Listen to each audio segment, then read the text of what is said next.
ఇక పోతే మహామహాన్ బాబులనే ఓడగొట్టినాను చిత్తు చేసినాను అంటున్నావు. సరే, నువ్వు మహాన్ బాబులనే చిత్తు చేసినావు కదా. నువ్వు నిజంగా అంత మునగాడివి అయితే, అంత చేతనైనడివి అయితే స్పీకర్ ఫార్మేట్లో నువ్వు రాజీనామా చేసిరా. రాజీనామా చేసి ఇప్పుడు సూర్యాపేటలో గెలువు. నువ్వు సూర్యాపేటలో రాజీనామా చేసి గెలిస్తే నేను శాశ్వతంగా రాజకీయాల నుంచి తప్పుకుంటా. నేను సిద్ధం.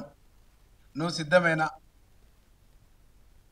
నువ్వు నెక్స్ట్ నల్గొండలో కాంగ్రెస్ పార్టీని చిత్తుగా ఓడిస్తానంటున్నావుగా. నెక్స్ట్ ఎందుకు? ఇంకా 3.5 పైచిలుకు ఆగాలంటే చాలా టైం ఉంది కదా. రేపే స్పీకర్ ఫార్మేట్లో రాజీనామా చేసి వచ్చి నువ్వు పోటీ చేయి. నువ్వు గెలిస్తే నేను రాజకీయాల నుంచి తప్పుకుంటా. ఈరోజు సూర్యాపేటలో గెలిచేటువంటి స్థితి నీకు లేదు. నీకు కాదు కదా, నల్గొండ జిల్లా 12 నియోజకవర్గాల్లో బీఆర్ఎస్ పార్టీ అనేటువంటి దాన్ని ప్రజలు మర్చిపోయారు.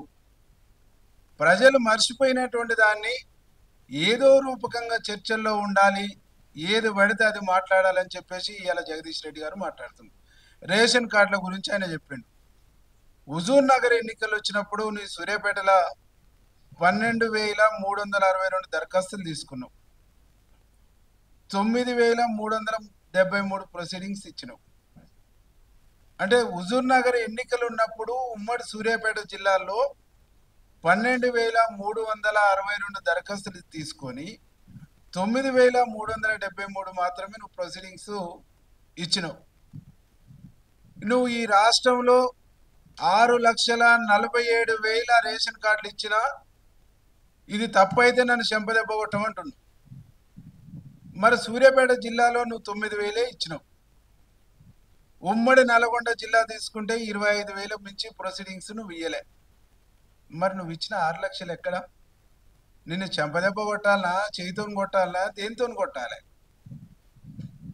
ఇదే విషయం మా ముఖ్యమంత్రి గారు చెప్పిండు. నువ్వు ఇయ్యలేదు. ఉప ఎన్నికలు వచ్చినప్పుడే స్కీములు, తర్వాత మీరు చేసింది మొత్తం స్కామ్లే అని చెప్పేసి మా ముఖ్యమంత్రి గారు చెప్పిండు. ఇక నల్గొండ జిల్లాకు నేను ఇంత చేసినా అంత చేసినట్టు.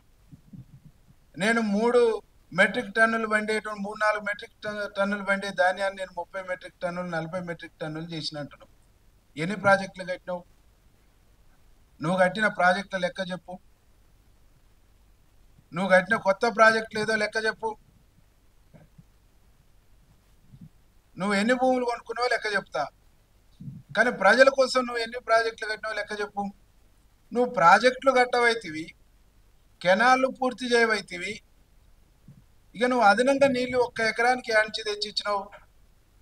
పిల్లాయిపల్లి ధర్మారెడ్డి కాలువలకు టెండర్లు అయితే నీ బినామీలకు ఇచ్చుకొని పనులు నత్తనడక నడిచేటట్టు పనులు నడవకుండా బిల్లులు ఎత్తినవు తప్ప నీళ్ళు ఇచ్చినటువంటి దాఖలాలు లేవు. ఎస్ఎల్బిసి పూర్తి చేయలేదు. డిండి సంగతి అంతే, శివనగూడెం సంగతి అంతే. చివరికి మీ ముఖ్యమంత్రి, మాజీ ముఖ్యమంత్రి ఏం చెప్పిండు ఆనాడు?